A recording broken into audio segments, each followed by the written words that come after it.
10টা ভিউ আছে, 12টা ভিউ আছে, আর বেশি বেশি যদি কোনো ভিডিও মোটামুটি যেগুলো চলে যায় বা ভালো হয় সেটা আসে 77টা 70টা। কি করে আসে মোটিভেশন, কোথা থেকে আসে মোটিভেশন? এটাই না, মোটিভেশন আসার কথা নয়। আজ আমার 60টা 61টা ভিডিও চলছে, 60+ বলা চলে।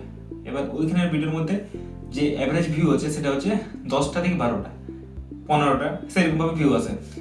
ডিমোটিভেট হওয়ার কথা, ভিডিও ছাড়ি দেওয়ার কথা মন করে সবার করবে। কিন্তু আমার যে ব্যাপারটা হচ্ছে যে প্রথম থেকেই আমি কোনোদিন এই টার্গেট নিয়ে ভিডিও করিনি যে আমি অনেক বেশি ভিউ হবে, অনেক বেশি সাবস্ক্রাইবার হবে, অনেক লোক আমাকে চিনবে। আছে, ওটা একটা সাইডে থাকে যে হ্যাঁ এটা করলে এটা হয়, কিন্তু অ্যাকচুয়ালি আমি অনেক ভিডিওতে আমি বলে রেখেছি, আর অনেক ভিডিওতে আমি এটাও বলেছি যে আমার ভালো লাগে জিনিসটা, ভিডিও বানাতে, নিজেকে শ্যুট করতে, নিজেকে এক্সপ্লেন করতে। তো আমার ভিডিওর মধ্যে বেশিরভাগ তোমরা দেখো কি যে আমি নিজের লাইফস্টাইল দেখাই, ব্লগ বানাই, আর তার সাথে সাথে একটা ভালো রকম জ্ঞান দিই, যেটা সবাই আমাকে বলে যে একটু ভিডিওর মধ্যে জ্ঞানটা আমার বেশি হয়ে যায়। সেম জিনিসটাই এবার শুরু করেছিলি একটা এপিসোড থেকে। তার আগে 2-3টে ভিডিও ছিল, তার আগেও ছিল একটা টুর্নামেন্ট ভিডিও ছিল, একটা ভিডিও চেষ্টা করেছিলি বানাবার। তারপর শুরু করলি এপিসোড 1টা 2টা 3টা, যেদিন 10টা করলি সেদিন ভাবছিলি কি করে করবো, অতটাও মানে কমন হয়ে গেছিল না। এখন একটু হলো, বলছি না যে অনেক হাই লেভেলে চলে গেছি, একটু হলো লং ফরম্যাটটা আমার কাছে কমন হতে চলেছে, মানে আমি পাচ্ছি মোটামুটি। আর এই জন্যে আমি মোটিভেট থাকি যে আমি তো প্রথমত আমার ভালো লাগে ভিডিও বানাতে, আর আমি কোনোদিন এটাকে একটা ওইভাবে ধরে নিই যে আমাকে এই 1 মাসের মধ্যে এত দরকার, এই 1 মাসের মধ্যে এত দরকার, এত ভিউ না হলে আমার খারাপ লাগবে, এত না ভিউ হলে আমি ছেড়ে দেবো। ওই জিনিসটা আমি কোনোদিন ভাবিনি, আর আশা করি ভাববও না, কারণ আসল ভালো লাগে জিনিসটা। আর অ্যাকচুয়ালি এই যে সময়টা সবার আছে, আজ যারা বড় বড় ইউটিউবার হয়ে আছে, বড় বড় জায়গায় বসে আছে, সবার সেম জিনিসটা হয়েছে। সবাই কোনোদিন 0 ভিউতে ছিল, কেউ 10 জন 12 জন 13 জন অমনি ভিডিও দেখতো। এখন ওরা যেহেতু লাগে আছে ওই জন্য ওরা একটা বড় জায়গায় পেয়েছে, সবাই ওদেরকে জানছে, সবাই ওদেরকে চিনছে। আর পয়সার পিছনে এরকম আছে, পয়সাটা মেন মেটার লয়, পয়সাটা মেন মেটার লয়, এখনো বলছি পয়সাটা মেন মেটার লয়। মেন হচ্ছে আমি যে কাজটা করছি ওটাতে আমি কতটা খুশি আছি, তো ভালো লাগে আমাকে ভিডিও বানাতে, বাস। এবার আমি ভাবি এইভাবে ধরি যে এই যে ভিডিওগুলো আমার চলছে, মানে যেগুলো 10 জন 12 জন ভিউ চলছে আমার, এগুলো আমি শিখছি। এবার যদি আমি নাম্বার হিসাবে না বাড়লেও আমার ভিতর থেকে গ্রোথ হচ্ছে, কথা বলতে শিখছি, কমিউনিকেশন স্কিল যেটা শিখছি, আমার কনফিডেন্স হাই হচ্ছে, ভিডিওর ক্যামেরার সামনে আমি বলতে পারছি। ছিল এগুলো আমার আগে ছিল না, কোনো দিন ছিল না। এমনকি আমি এখন যে কমিউনিকেশনের যেটা আমার ডেভেলপ হয়েছে, যতটুকু ডেভেলপ হয়েছে এটার মধ্যে আমি নিজে বুঝতে পারি যে হ্যাঁ আমি আগের থেকে বেটার হয়েছি। কারণ আগে ছিল না, আমি একটা ভালো রকমের ইন্ট্রোভার্ট ছিলি, মানে যেগুলো আমার পরিচিত লোক ওর সাথে আমি কথা বলতে পারতি, কিন্তু আমি বাইরের লোকের সাথে, কোনো অজানা লোকের সাথে, কোনো বড় মানুষের সাথে কথা বলতে পারতি না, নিচে থেকে কথা বলতে পারতি না।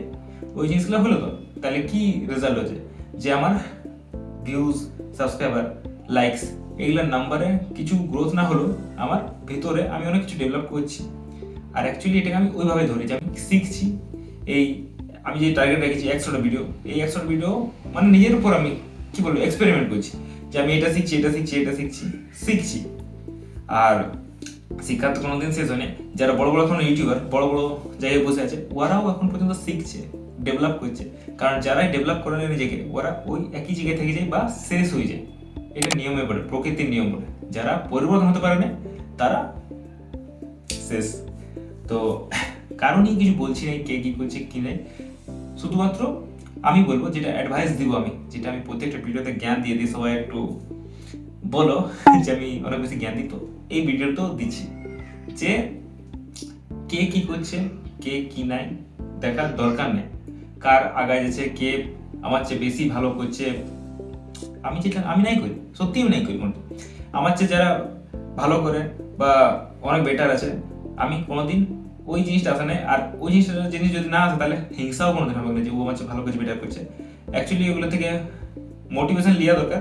তো অতটা আমি বাড়াই বলবো না যে আমি ওদের থেকে মোটিভেশন লিই নেই, কিন্তু একটু দেখি যে আমার করছে ঠিক আছে, আমাকে ধ্যান দেবে আমার নিজেরটাই, আমি নিজে কি করছি কি নেই ওইটার উপরে আমাকে ধ্যান দেবে। আমি অত দেখিনি যে আমার চেয়ে ভালো হলো না, নিজেকে গ্রোথ করার, নিজেকে ডেভেলপ করার পিছনে আমি মাইন্ডটা খাটাই।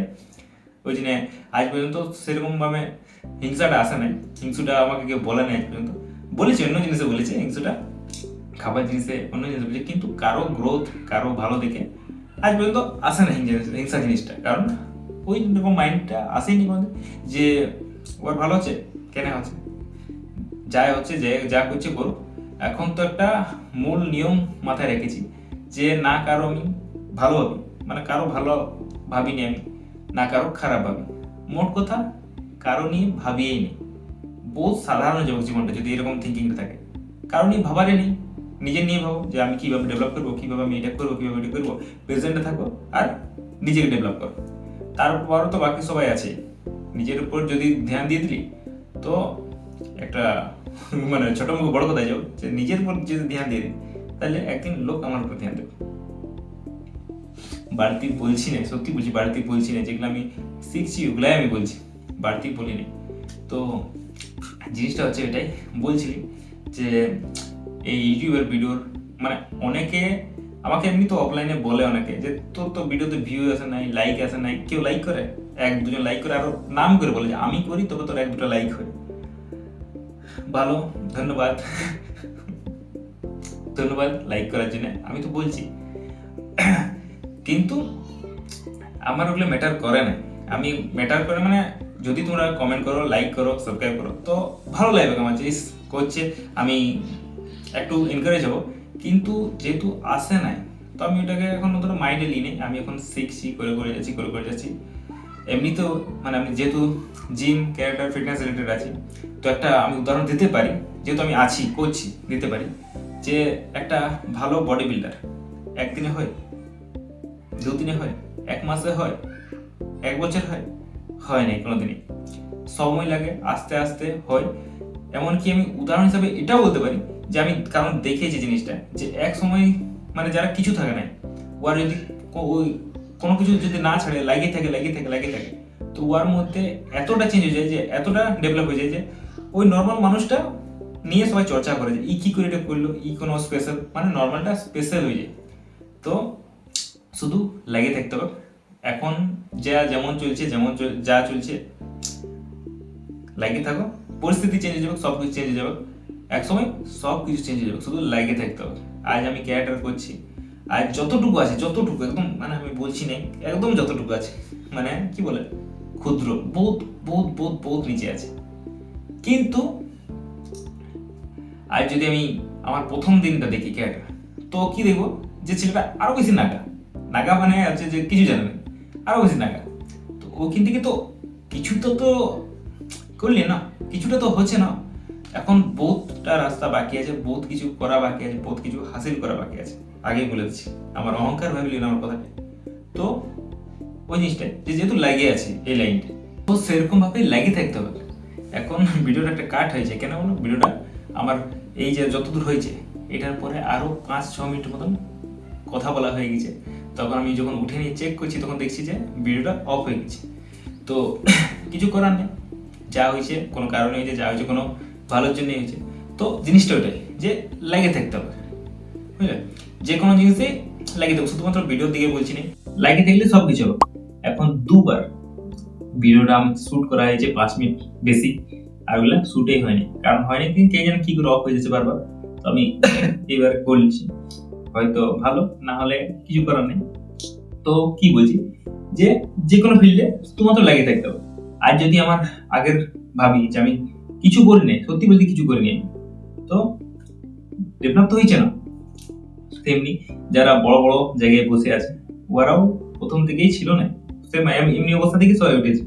কিন্তু একটাই জিনিস ওদের মধ্যে কমন ছিল যে কদিন ওরা ছাড়ে না, ওরা হাল ছেড়ে দেয়, শুধু টিকে থাকতে হবে এই গেমটাতে। যারা টিকে থাকবে ওরাই বাজি মেরে চলবে।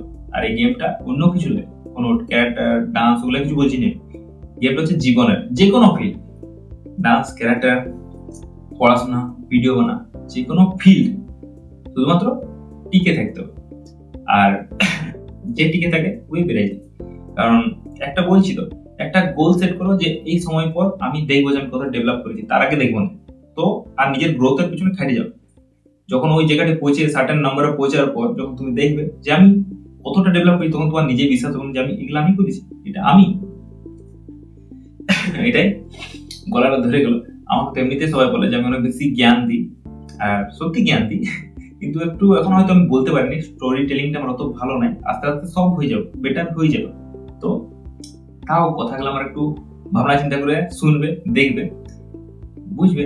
তো একটা জিনিস লক্ষ্য করবে যে আমি কাজেরই গল্প করি আর ভালো কথাই থাকে। তো এখন আমি জিম গেছি, জিমটা 11টার সময় আসছি, একটু লেট করে গেছি জিম, আজ 9:30 9:40 গেছি জিম। আসতে মানে ঘরে আসতে 11টা, তারপর খাওয়া দাওয়া করে নিয়ে পড়তে বসে গেছি, যেটা মেন কাজ, যেটার জন্য আমি কাজ ছেড়ে দিয়েছি। এবার যদি আমি পড়াশোনা না করি তখন কোমরটাই ঘোরানি দিবে ঘরে। তো পড়তে বসিনি, এবার টুকটাকও হলো পড়া। এখন আরেকবার খাবার খাবো, তারপর যত একটা ফর্ম ফিল আপ করতে। তো চলো তাহলে ফর্মটা ফিল আপ করে আসি, কারণ এখন খাওয়া দাওয়া করতে হবে আর খাতেই সময় লেগে যাবে, আর আমরা তো এমনিতেই সব জায়গায় লেট করি, আর যেহেতু সরকারি কাজ ওটা লেট করে দিলে আজ হবে না তখন। আর আমি চাইছি যে আজকের মধ্যে সব কাজটা কমপ্লিট হয়ে যায়। তো চলো খাবার খাই নিয়ে বেরাই তাহলে।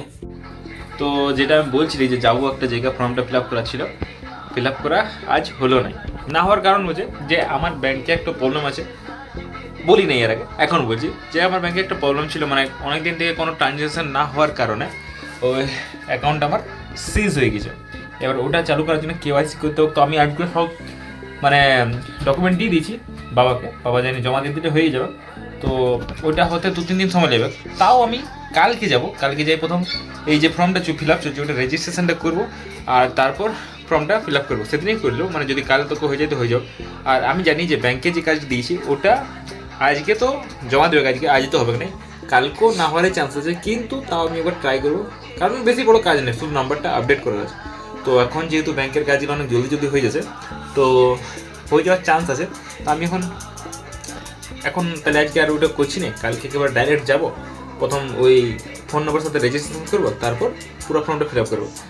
আর যার সাথে যাতে ছিলি মানে গোবিন্দা, তো গোবিন্দা আজ রেজিস্ট্রেশন করেছে, কালকে তখন আমার সাথে জমা দেবে। আর বাকি যে মানে আমার চেলা চামুন্ডাগুলো আছে, চেলা চামুন্ডা শুধু ভাই, ছোটো ভাই, বন্ধুগুলো আছে, তো ওরা বলছে এখন করাবো না। তো বাদ দাও, ওদের পয়সার প্রতি কোনো অভাব নাই, বড় লোক বলে, তো ওরা করবে তখন পরে। আমি আর গোবিন্দ এখন আপাতত সবচেয়ে লেভেলটা নিচে আছি, তো আমাদেরকে করতে হবে। তো কাল যাবো তখন। আর যেটা বলছিলি পড়তে গেলে এখন আমি 1 ঘন্টা পড়তে পারবো, কারণ আজকে ক্লাব আছে, শুক্রবার বলে আজ ক্লাব আছে, তো আজ ক্লাব যেতে হবে। তো এখন 1 ঘন্টা মতন পড়লি, এখন টিভি চলছে, আর এই দেখছে মাধ্যমিক পরীক্ষা শেষ হয়েছে। কি রে তোর মাধ্যমিক পরীক্ষা কেমন হয়েছে? বাংলা কত পেয়েছি? হোমিওপ্যাথি বলেছিলি আগে, হোমিওপ্যাথি নিয়ে যাবি, যারা জানে ওরা তো বুঝতে পারছে হোমিওপ্যাথি মানে কি। তো হোমিওপ্যাথি লেগেন একটু নাগা টাইপের বলে, অতটা আবার মানে বুদ্ধিও নাই, অতটা সাহসও নাই যে নিয়ে যাবো। তো নিজে যতটা পাইছে পরীক্ষা দিয়েছে, এবার দেখি রেজাল্ট কদিন পর রেজাল্ট আছে, 2 মাস পর। আর 2 মাস পর ইয়াদের রেজাল্ট, মানে পরীক্ষা দিয়ে হেভি। আমার তো মনে আছে মাধ্যমিক দিয়ে আসে নিয়ে আমি চাদর উপরে আমাদের কম্বলগুলো থাকতো, উপর থেকে আমি কম্বলটা পারলে ঢাকা নিয়ে ঘুমাই দিলে বিকালে 6টা না 7টার সময় ঘুম থেকে উঠেছে। তো সেরকম এখন হাওয়া লাগার ব্যাপারে আছে। এক তো মাধ্যমিকের পর, তারপর হচ্ছে মানে এই 11 ক্লাসটায় সবাই উড়তে থাকে, পাখা বেড়ে যায়, উড়তে থাকে সবাই। তো সবাই বলে না যে কলেজের পর মানে কলেজে অনেক বেশি ফুর্তি আছে, এর পর ফুর্তি আছে, কিন্তু নাই, শুধুমাত্র 11 ক্লাসটায়, ক্লাস 11টায় যে ফুর্তিটা আছে ওটা আর কোনো ক্লাসের মধ্যে নয় ফুর্তিটা। তো ওটাই এখন চলছে, এটা 11 এখন উঠবে, 11 ক্লাস শুরু হবে, তো বহুত ফুর্তি আছে, এখন পুরোপুরি এনজয় করতে পারবে। কিন্তু 2 মাস পর রেজাল্ট, ওটাই মেন। পরীক্ষা দিয়ে দিলে মেন বড় ব্যাপার নাই, রেজাল্টে কী করছে ওটা মেন বড় ব্যাপার। তো আশা করছি ভালো হবে। তো তোর পড়াশোনা শেষ হয়ে গেছে, তুই মানে আমাদের ডিস্টার্ব করিস, যাও টিভি বন্ধ কর, পড়তে দিবি। তো আমি এখন আপাতত 1 ঘন্টাও নাই, আর 40 মিনিট মতন পড়েলি, তারপর ক্লাব যাবো। চলো তাহলে পড়তে বসি। তো এখন বাজছে মানে আর 0.5 ঘন্টা বাকি আছে ক্লাব যেতে, মানে 5টা সময় ক্লাব যাই, তাহলে কটা বাজছে? 4:30 বাজছে এখন। তো জিনিসটা কী হচ্ছে যে যখন আমি শুধু ক্যারেটে করতি তখন তো ওটা তো সন্ধ্যার সময় থাকে, করে আসি ট্রেনিং, আর রাতে আসে ঘুমাই দিই, মানে বুঝতে পারিনি, থকান দিয়ে বুঝতে পারিনি, সকালে উঠে যাই, ফ্রেশ হয়ে থাকি। আর সেই যে সময় থেকে আমি জিম শুরু করেছি, মানে আজ 2-3 বছর তো হয়েছে যে প্রপার জিম। তার আগে আমি এমনি ফ্রি হ্যান্ড করতি তো ওটা সকালে, তো তুমি তার আগে মাঠ করতি। তো সকালে মাঠ করো, চাই মানে যোগা করো বা জিম করো, একটা জিনিস লক্ষ্য করো যে গোটা দিনটে তোমার ঘুম পায় সকালে করলে, মানে সে তুমি স্নান করলাও বা যাই করলাও কিন্তু ঘুম লাগে, থকান্তি লাগে। যারা মানে সকালে মর্নিং ওয়াক করে আসেন ওদের সেম অবস্থা। তো আমার হিসাবে যদি কেউ একটা জিনিস করছে, ক্যাটার করছে বা জিম করছে, তো এক টাইম মানে বিকালে করাটা মনে হয় সবার আলাদা আলাদা টাইমে শ্যুট করে, মানে সুইটেবল টাইম হিসেবে সবাই করে। কিন্তু রাতে করলে কী হয় যে গোটা দিনটা মানে গোটা দিনটা তো অ্যাক্টিভ থাকে, কোনো থকানি থাকে না, রাতে ট্রেনিং করে নিলি আর ঘুমাই দিলি, এটা আমার মনে হয় যে একটু ভালো। এবার ওটা সবার হিসাবে, কার কখন কোন টাইমটা ট্রেনিং করতে ভালো লাগে ওটার উপর ডিপেন্ড করে। 5টা বাজে গেছে, ক্লাবের জন্য দেরি হয়ে গেছে, তখন আমি যাই, একটু জলদি যেতে হবে আজকে, আর একটু কাজ আছে, আমার রাস্তায় কাজ আছে, ওটা করবো আর ক্লাব ঢুকবো।